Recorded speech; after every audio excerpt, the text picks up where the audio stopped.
할렐루야. 오늘 이 아침에도 우리 하나님께서 우리 각자에게 또 주시는 말씀이 각각마다 다를 줄로 압니다. 오늘 말씀은 이제 어제 말씀이 죽은 나사로를 예수님이 살리셨는데요. 이제 나사로를 살리신 뒤에 이제 얼마 후에 이제 예수님께서 이제 마지막 유월절을 당하게 되었습니다. 그래서 오늘 12장 1절에 유월절 엿새 전에 이렇게 얘기하고 있습니다. 유월절 엿새 전에라고 하는 말은 지금이 토요일이라는 뜻이죠. 토요일 날, 오늘날로 말하면 토요일인데요. 예수님께서 베다니에 이르시니 이제 이 나사로와 그리고 마리아 마르다가 살고 있던 그곳이 바로 베다니였는데, 이 베다니에서 나사로를 살리시고 구원한 그 일이 있은 이후 얼마가 지나서 주님이 다른 곳에 계셨다가 이제 다시 이제 베다니에 이르셨어요. 베다니에 이르시니 이곳은 예수께서 죽은 자 가운데 살리신 나사로가 있는 곳이라. 다른 곳에 사역하시다가 이 나사로가 있는 베다니에 예수님이 드디어 다시 돌아오셨습니다. 그리고 거기에서 뭐가 있습니까? 예수를 위하여 잔치할세. 거기서라고 했는데요. 그럼 거기는 어딜까요? 예수님을 위하여 잔치를 베푼 곳. 여기에는 거기가 어딘지 나와 있지 않습니다. 그런데 다른 성경에 보면은 이제 마태복음에 보면은요, 문둥이 시몬의 집이라고 이렇게 나와 있어요. 예수님께서 문둥병자 시몬의 집에 가서 거기에서 잔치에 예수님께서 들어가셨어요. 문둥병자 시몬이라는 사람은 아마 베다니에서 문둥병자로서 소문이 난 사람. 그리고 이 문둥병자였던 시몬이 성 바깥에서 살다가 여기에서는 나와 있지 않겠지만 아마 예수님 때문에 그가 고침을 받지 않았나 이런 생각이 들어요. 문둥병자로서 사람들과 접촉이 불가능한데 이제 예수님의 그 구원하신 은혜로 말미암아 베다니에 있었던 문둥병자 시몬이 이 모든 문둥병에서 고침받고 이제 예수님을 아마 초청하지 않았나 이러한 추측을 할 수 있습니다. 정확한 것은 우리가 확실하게 모르지만 어쨌든 문둥병자 시몬의 집에서 예수님을 위한 잔치를 베풀어서 예수님께서 기꺼이 그 잔치집에 초대를 받아서 가시는데요. 이날이 언제냐면은 유월절 엿새 전, 다시 말하면은 예수님께서 십자가 지시기 6일 전이라는 것입니다. 사람들은 아무도 모릅니다. 예수님께서 이번 유월절에 십자가를 지시고 고난을 쓴 잔을 맞으시고 이것이 마지막 길이라는 것을 그 누구도 눈치채지 못하고 있고 아무도 알지 못하는 가운데 예수님께서 제자들에게 누가복음에 가면은 변화산에서 이제 내려오셔서 유월절을 향하여 이제 예루살렘을 향하여 이렇게 가는 그 노중에 예수님께서 죽으실 것과 다시 살아나실 것에 대하여서 이렇게 말씀하고 제자들은 그 말씀을 듣고서도 이게 무슨 말인지 모르고 또 무서워서 감히 묻는 자도 없고 뭔가 이상한데 하면서도 그게 도대체 뭐지 하면서 그들의 귀가 가려져서 예수님의 그 십자가의 죽음과 부활이 무엇인지 그들이 이해하지 못하는 가운데서 지금 어디까지 온 거냐면은 바로 베다니까지 온 것입니다. 이제 이곳에서 이제 계속해서 진행하여서 누가복음에 보면은 어디로 갑니까? 여리고를 통과해가지고 난장이 삭개오, 키 작은 삭개오를 만나고 그를 구원하고 또 나사렛 예수여 나를 불쌍히 여기소서 하면서 외쳤던 이 바디메오, 소경 바디메오를 고쳐주시고 그리고 계속해서 예루살렘으로 향하여 올라가는 그런 과정 가운데 이 사람들은 아무도 예수님께서 이번 유월절에 십자가 질 것을 알지 못하는 가운데 오직 예수님만이 그것을 마음에 품고 있습니다. 이럴 때 사람들은 즐거워서 어쨌든 잔치를 베풀고 있는 것이죠.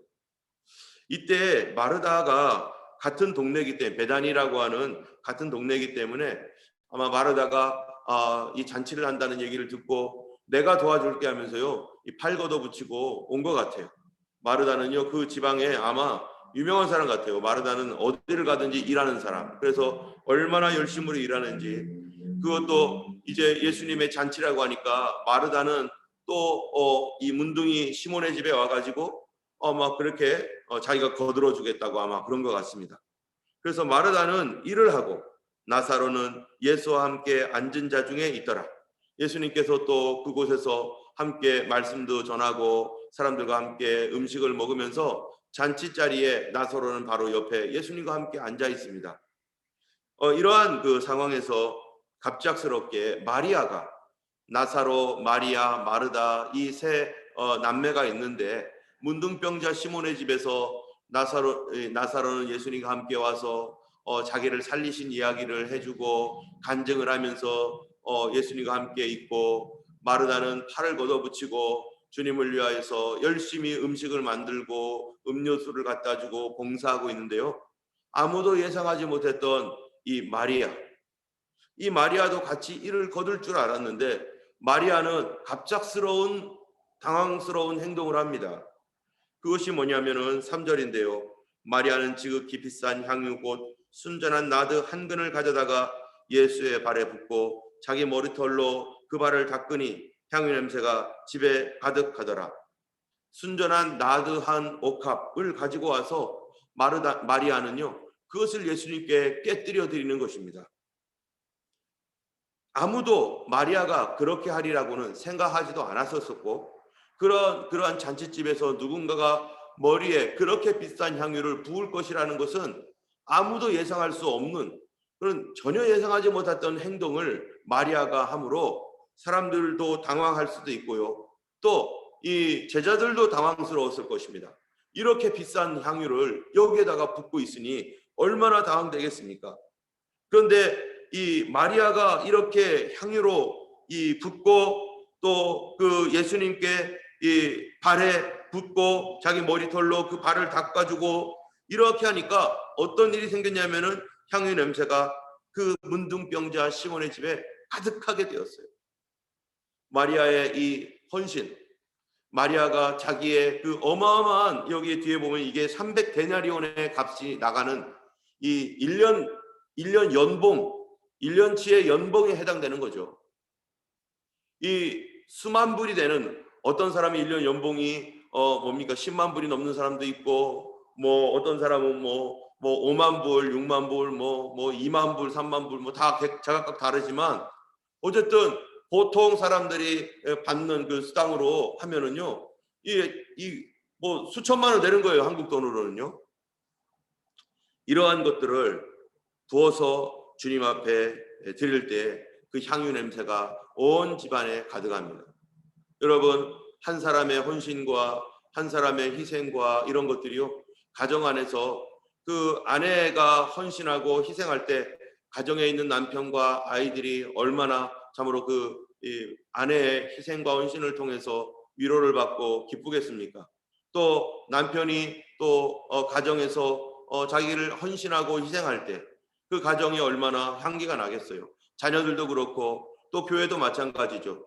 교회도 참으로 성도들의 헌신과 희생을 통해서 참으로 자기 자신을 우리 하나님 앞에 헌신하는 것, 그거를 통해서 성도들에게 소문이 번지고 또 그러한 그 향기와 같은 그런 일들이 온 집안에 가득하듯 온 교회에 가득하게 될 것입니다. 마리아의 이런 예상치 못했던 놀라운 헌신, 이것을 본 가룟 유다가 말을 합니다. 가룟 유다가 말하기를 이 향유를 어찌하여 300데나리온에 팔아서 가난한 자들에게 주지 아니하느냐. 이렇게 이 가룟 유다가 옳은 말 같아요. 이렇게 비싼 거를 왜 한 번에 버버리냐, 수천만 원 되는 거, 이게 뭐라고 여기다가 예수님께 다 버버리냐. 이거 차라리 팔아가지고 나를 주면 우리가 이거 가지고 가난한 사람들 5천 명뿐만 아니라 5만 명도 먹을 수 있다 하면서 이렇게 얘기하는데요. 그런데 이 얘기는 이렇게 말하는 이유가 있다는 거예요. 겉으로는 자기는 다른 사람을 위하고 가난한 사람을 위하는 것처럼 말하면서, 그런데 사실은 6절에 무엇 때문에 이렇게 말하는가? 이렇게 말함은 가난한 자들을 생각함이 아니요 그는 도둑이라 돈꾀를 받고 거기에 넣는 것을 훔쳐 가밀어라. 이 사람은요, 자기의 탐욕을 숨기고 이 헌신하는 사람을 비방하는 사람입니다. 이 사람은요, 자기 마음속에 이 돈에 대한 생각으로 꽉 차 있는 거예요. 언제부터 이 유다가 돈에 대하여 이 마음이 이렇게 신경이 쓰였는지 잘 모르겠어요. 아마 예수님의 선교사에게 회개를 맡으면서 그거를 자기가 가지고 이렇게 운행하다 보니까 아마 어쩌면 많은 사람들이 헌금을 했을 수도 있습니다. 그래서 많은 돈이 모였는데, 돈이 모이다 보니까 이거 모두가 회개 감사하겠습니까? 예수님께서 매일매일 결산하라고 하면서 페이퍼 올려라 이러겠습니까? 그냥 믿고 맡기는 거잖아요. 그 사람이 어떻게 할지 그 사람의 신실함을 믿고 맡기고 그 사람의 진실성을 믿고 맡기는 거 아니겠습니까? 아마 어쩌면은 유다가 그 돈꾀를 맡았을 때는 거기에 세리 마태도 있었을 텐데, 이 마태는 회계사잖아요. 회계사 얼마나 더 잘하겠어요? 그럼에도 불구하고 유다가 맡았다는 것은, 어떻게 해서 유다가 이 회계를 맡았는지는 몰라도 예수님께서 시키셨는지, 아니면은 제자들이 유다 네가 해 우리는 너를 믿을 수 있어 이렇게 해서 맡았는지, 어쨌든 유다는 돈을 맡은 사람으로서 다른 모든 사람에게 신뢰를 받을 수 있는 사람이었다는 거죠. 처음에는 유다가 굉장히 신망이 있는 많은 사람들에게 유다는 믿을 수 있어, 유다는 믿어야 돼, 유다가 하는 것들은 옳아 라고 하면서 그렇게 믿어줬는데, 이 믿음이 이 유다를 어떻게 만든 거예요? 다른 사람이 회개 감사도 안 했는지 몰라도 어쨌든 유다가 그 사람들의 믿음을 이용해서 뭐 했습니까? 돈을 훔쳐갔습니다. 돈을 하나씩 훔쳐가다 보니까요, 한 번 할 때는 얼마나 두근거리겠어요. 그런데 2번, 3번, 10번 하다 보면은 이제는 무섭지도 않아요.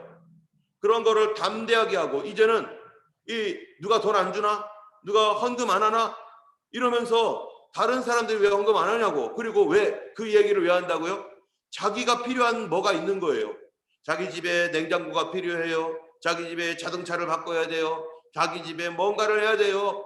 이럴 때마다 이 예수님이 가지고 계신 이 돈을 이용해 가지고 그거를 하나씩 야곱야곱 빼먹는 거죠. 여러분, 오늘날에도 교회에 헌금을 가지고 그렇게 하는 경우도 있고요. 성도들을 이용해 가지고 돈놀이 해 가지고 그렇게 만드는 경우도 있고요. 그런데 누가 정말로 이 사단의 밥이 됩니까? 이 돈 욕심 가지고요, 돈 가지고 장난하고, 돈 가지고 자랑하고, 돈 있는 거 가지고 어떻게 하면 이거 더 많이 벌지 해가지고 이리저리 굴려보려고 하고, 돈에 대한 욕심, 우리가 이 땅에 살면서 돈이 필요합니다. 그런데 이 돈은요, 성경에서 뭐라고 말합니까? 이 돈은 가치 중립적인 것입니다. 그것이 나쁜 것도 아니고요, 좋은 것도 아니에요. 이걸 내가 어떻게 사용하느냐에 따라 다르죠. 그런데 이 돈, 이 땅에 있는 재물이라고 하는 것, 북이라고 하는 것, 이거는요, 하나님께서 우리에게 맡기신 거라는 거예요. 하나님께서 우리에게 맡기셨기 때문에 어떤 사람들은 이것을 많이 맡은 사람이 있고, 어떤 사람이 이걸 적게 맡은 사람이 있습니다. 많이 맡은 사람들은 많이 요구할 거고, 적게 맡은 사람들은 적게 하나님께서 달라고 요구할 것입니다. 우리는 청직이라는 거예요. 우리가 가지고 있는 모든 것들은 내가 가지고 있는 것 하나도 없습니다. 내 거 하나도 없이 하나님께서 주신 이 물질을 가지고 사람들이 이용을 해서 그거를 돈으로 바꿔가지고 오늘 우리 통장에 들어와 있는 것인데, 그 사람들이 만들어냈던 어떤 그런 모든 것들의 근본적인 재료는 누구로부터 왔는가? 하나님으로부터 왔죠. 하나님께서 주신 것이죠. 호주에 철광석이 많고 금도 많고 이런 거 호주 거라고 하고 있지만, 그렇죠, 호주가 여기에 있으니까. 그러나 근본적으로는 호주가 만들었습니까? 아니면 원주민이 만들었습니까? 아니죠. 아무도 이거 만든 사람이 없어요. 이 땅에 있는 사람은 아무도 금을 최초로 만든 사람도 없고, 철광석을 만든 사람도 없고, 아무도 자기가 만든 게 아닙니다. 그냥 어느 날 자기가 여기 주인이다 해가지고 와가지고 이렇게 눌러 앉았으니까 이거 다른 사람 거 아니야, 내 거야, 먼저 본 사람이 임자지 하면서 그렇게 하면서 왔죠. 근본적으로는 이것이 하나님의 것입니다. 이거를 창조하신 분, 이거를 만드신 분의 것이에요. 그런데 사람들은 이것을 가지고 우상을 만들고, 이것을 가지고 또 여러 가지 기술을 만들면서 내 것이다라고 말하는데, 그러면서 하나님께 감사하는 것은 눈꼽만큼도 없죠. 이거 다 하나님이 주신 건데, 나 이렇게 부자 된 거 하나님께서 주신 것 같고 그 기술 갖고 한 건데 너무 감사합니다. 그런 거 없죠. 우리가 11조라는 게 뭡니까? 바로 하나님 앞에서 이 모든 것은, 승리와 또 모든 그 재물과 이 모든 것은 하나님께로부터 왔습니다. 주님께서 주신 겁니다라고 하는 믿음의 고백입니다. 그래서 바로 이 아브라함이 그돌라오멜의 5개 연맹체 군대를 다 부시고 그들을 다 부수고 승리하고 돌아왔을 때 멜기세덱이 축복하면서 천지를 지으신 하나님이 너에게 승리를 주셨다라고 하면서 그에게 너의 승리는 하나님이 주신 것이다라는 것을 아브라함에게 생각나게 하니까 아브라함이 맞습니다. 나의 승리는 하나님께로부터 온 겁니다. 318명을 가지고 그렇게 5개의 부족 연명체를 이길 수 있는 것은 사람의 힘이 아니라 하나님의 도우심이었습니다 하며 고백하면서 천지를 지으신 하나님, 우리에게 이것 주셨음을 감사합니다 하면서 그때 11조를 믿음의 고백으로 드리잖아요. 바로 우리의 모든 승리와 우리의 모든 것들은 바로 하나님께로부터 온 것이고, 그러므로 우리가 하나님께 감사하는 것이죠. 그런데 사람들은요, 이것을 가지고 내 것이다, 100% 내 것이다라고 말하는 이 교만함, 그 근본적인 것은 하나님 것임에도 불구하고 하나님을 알지 못하는 사람들이 뭐합니까? 오늘날에도 어떤 사람들 11조를 내지 말라는 등 어쩌고 이런 얘기를 하는데요, 그거는 근본을 모르는 거죠. 우리 것이 아니라 하나님께로부터 받은 것이고 10개 중에 9개는 내가 쓰고 하나를 하나님 앞에 드리는 것인데, 그게 뭐냐?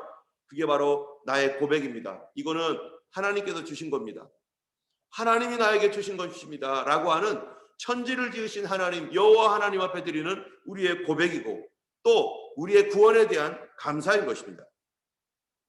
어쨌든 이렇게 도둑질을 하고 있는 이러한 이 유다, 그 사람에게 누가 들어갑니까? 사단이 들어갑니다. 아직까지는 유다에게 사단의 역사가 없어요. 그냥 자기가 자기 욕심에 이끌려서 돈꾀를 맞고 이거를 들여봤다 내갔다 들어갔다 내갔다 자기가 알아서 다 하고 있는 이런 상황에서 바로 유다는 이러한 도둑이 되어 있는 상황입니다. 그럴 때 예수님께서 하시는 말씀이, 그를 가만두어 나의 장래할 날을 위하여 그것을 간직하게 하라. 가난한 자들은 항상 너희와 함께 있거니와 나는 항상 있지 아니하니라. 예수님께서요, 유다를 모르시겠어요? 유다가 돈꾀에서 쓱싹쓱싹 하는 것을 예수님 왜 모르시겠어요? 아마 예수님이 그 얘기를 듣고 유다를 혼낼 수도 있습니다. 너 도둑질 하려고 그러지? 이렇게 말할 수도 있어요. 그런데 예수님이 그런 얘기를 단 한마디를 안 하십니다. 심지어 이제 13장에 가면은 이제 예수님께서 이 성만찬을 하실 때 유월절 식사를 할 때도요, 유다에 대하여 너가 돈꾀에서 돈을 빼갔지? 하면서 유다를 직접적으로 유다의 죄에 대하여 묻지 않습니다.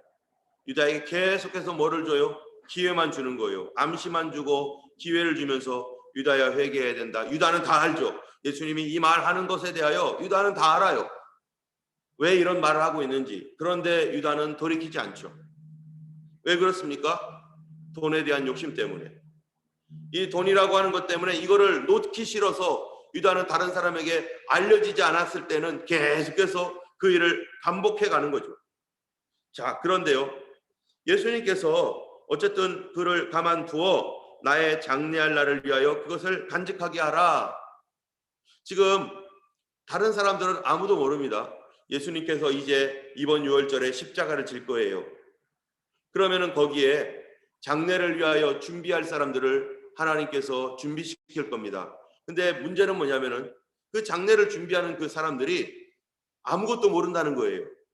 이 마리아도 자기가 이렇게 부으면서도 이것이 예수님의 죽음을 준비하는 장례를 위한 그 향유를 붓는 것이다 라고는 눈꼽만큼도 생각하지 않습니다. 그냥 예수님 너무 고맙고 너무 감사해서 주님을 위해서 내가 할 게 뭔가, 우리 나사로를 살려주신 예수님, 그 예수님께 무엇을 해드릴까 언제부터 결심했을까요?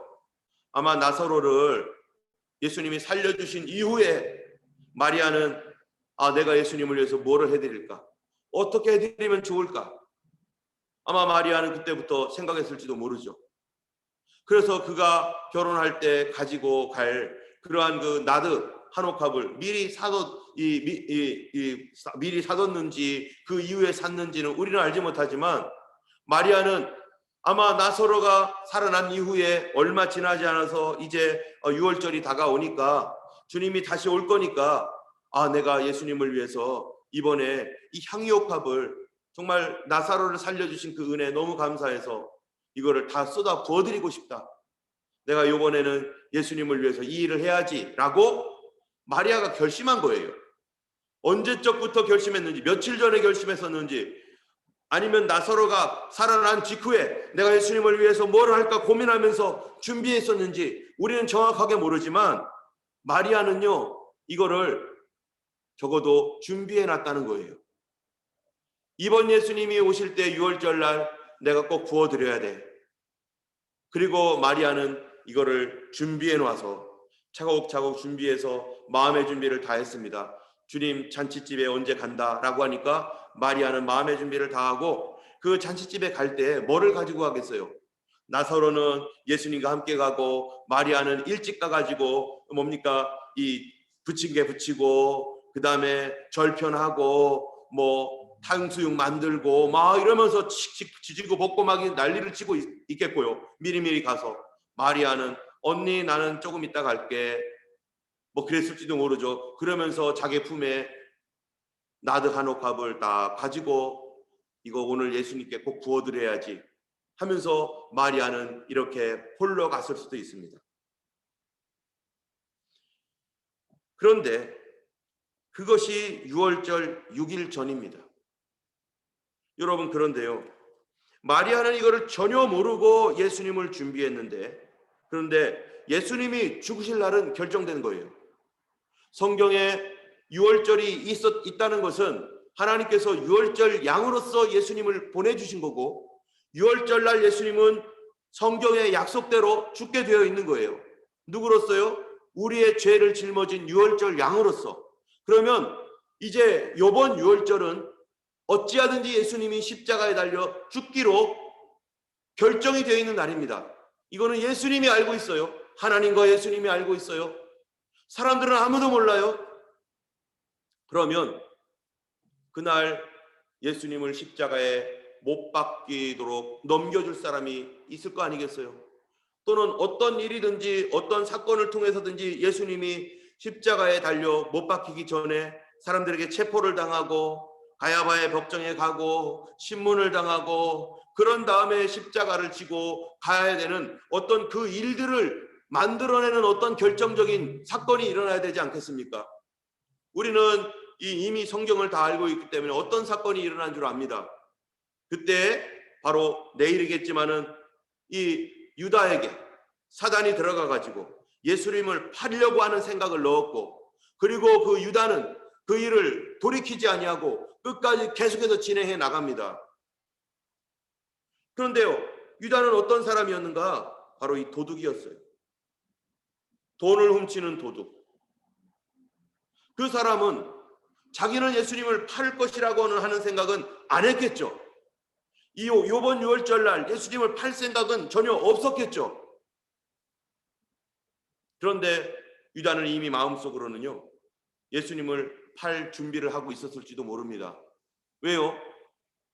돈을 이렇게 쓱싹쓱싹 하고 돈을 이렇게 간직하고 있는데, 여러분, 이 사람이 사단에게 가장 취약한 그런 경우가 어떤 경우겠습니까? 이 다른 것보다도 오늘 본문에서는요, 돈에 욕심이 있는 거예요. 돈 때문에 유다는 늘 쪼들렸을지도 몰라요. 이거를 어떻게 메꿔 넣겠지? 그런 가운데서 사단이 이 유다의 마음 가운데 예수 팔 생각을 딱 주었을 때요, 이 유다가 이미 마귀를 위하여 준비된 사람처럼 내가 할 거야, 내가 예수님을 팔아버릴 거야, 뭐든지 준비가 되어 있어야 될 거 아니겠어요? 마리아는요, 어떤 준비를 하고 있었냐면은 이번에 예수님을 위해서 내가 향유옥합을 드릴 거야, 이번에 예수님을 위해서 내가 향유옥합을 바쳐드릴 거야 라고 하는, 마리아는 오래전부터 그 마음을 결심을 하고 마음이 준비되어 있었고, 그리하여 예수님의 때에 자기도 모르게 주님을 위하여 이번 예수님의 유월절을 위하여 향유옥합을 깨뜨려 드렸는데 유다는요 오래전부터 도둑놈이었어요. 오래전부터 돈 욕심이 있었고 돈을 위해서라면 이제는 예수님마저도 팔 수 있는 준비가 돼버렸습니다. 자기가 예수님을 팔 거라는 생각은 지금까지는 아무 생각도 없었죠. 그런 생각을 안 했죠.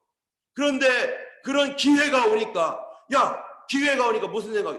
예수님을 팔아가지고 돈을 마련하자. 이런 기회가 오니까 그 기회를요 유다가 어떻게 합니까? 탁 잡아버립니다.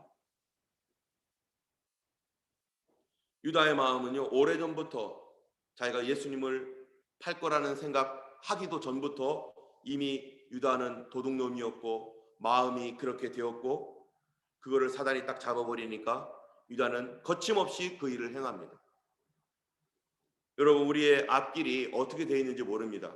우리의 앞날이 어떻게 갈지 몰라요. 그런데 하나님께서 정하신 그날이 있습니다. 여러분, 예수님의 재림의 날도 우리는 모릅니다. 많은 사람들이 이때가 아마 예수님 재림할지도 몰라, 이때쯤일지도 몰라 하면서 여러 사람들이 얘기했지만 다 틀렸어요. 우리가 정확하게 지금 코비드로 인해서 막 전 세계가 막 이게 난리를 치고 있지만 어떤 사람들은 이것이 예수님의 재림의 징조요, 곧 예수님이 올 거야, 그 말이 맞을 수도 있고 틀릴 수도 있죠. 우리는 몰라요. 이미 일어날 만한 일들은 다 일어났으니까 언제든지 주님의 휴거가 일어날 수도 있고요. 어쩌면 어떤 사람들은 휴거가 아니라 우리가 환난을 통과해서 주님 만날 거다 이러는 사람도 있고, 우리가 정확하게 어떠한 것들이 미래에 대한 주님의 말씀들은 그날이 지나가면서 알게 되지 우리가 잘 모릅니다. 그런데 주님의 오시는 날은 분명히 하나님께서 정해 놓으셨는데 그때 어떤 사람이 주님을 만난다고 성경에 얘기하고 있습니까? 준비된 사람이라는 거죠. 언제든지 도적같이 오시겠다. 언제 오실지 모르지만 도둑처럼 오시는 예수님은 준비된 사람이 만난다고 했는데 도대체 뭐가 준비되어야 돼요? 예수님 오실 날을 우리는 알지 못하는데 어떻게 준비해야 됩니까?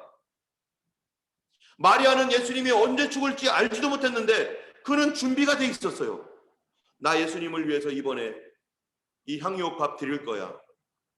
난 예수님을 위해서 이거를 드릴 거야 라고 마리아는 진작에 마음이 준비가 돼 있었고 그는 그거를 준비하고 있었습니다. 가장 첫 번째 준비가 뭡니까?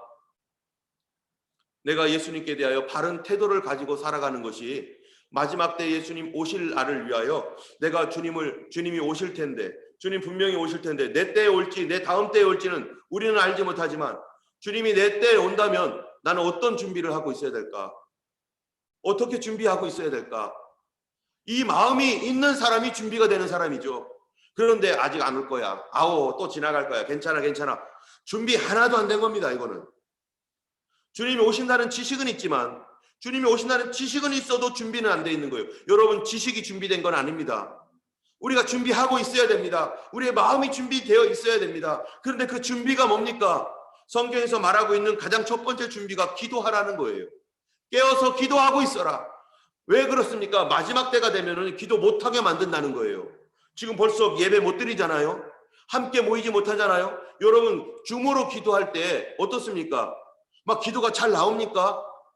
함께 모여서 기도하면은 이 사람 저 사람 웅성웅성 거리면서 으쌰으쌰 하면서 우리가 막 기도하고 같이 모여 있을 때 기도하는데요. 줌으로 혼자 방에서 이렇게 기도할 때는 이 소리를 듣지 않고 기도하잖아요. 그러면 기도가 잘 안 나가기도 해요. 그래서 일부러 소리를 틀고 기도하라는 거예요.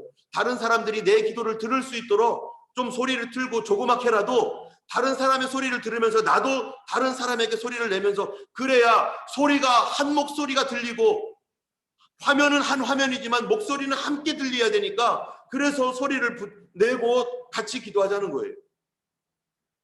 함께 기도하는 이 모임들이요 점점 사라질지도 모릅니다. 어떤 교회는 벌써 일주일 동안 기도를 한 번도 안 하고 지나가는 교회도 있을 수도 있어요. 우리가 무엇부터 준비되어야 되는가? 주님의 오심을 정말로 기다린다면 마음은 항상 주님이 오실 때 내가 어떤 모습으로 살까? 예수님이 오실 텐데 나는 어떻게 준비될까? 라고 하는 게 마음의 준비가 먼저 되어 있어야 되고, 그리고 구체적으로 기도로 준비가 되어 있어야 됩니다. 우리가 계속해서 말씀드리고 있지만 이런 코비드 사태가 사람들로 하여금 움직이지 못하게 하고 또 모이지 못하게 하는 이 사태를 통해서 오히려 핍박과 같은 이러한 핍박도 아닌 핍박, 이상한 거죠.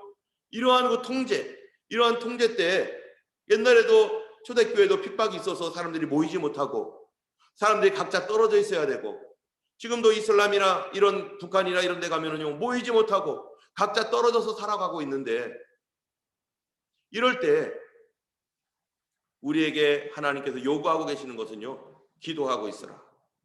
기도하고 있으라. 사단은 기도 못하게 만듭니다. 여러분, 기도가 줄어듭니까?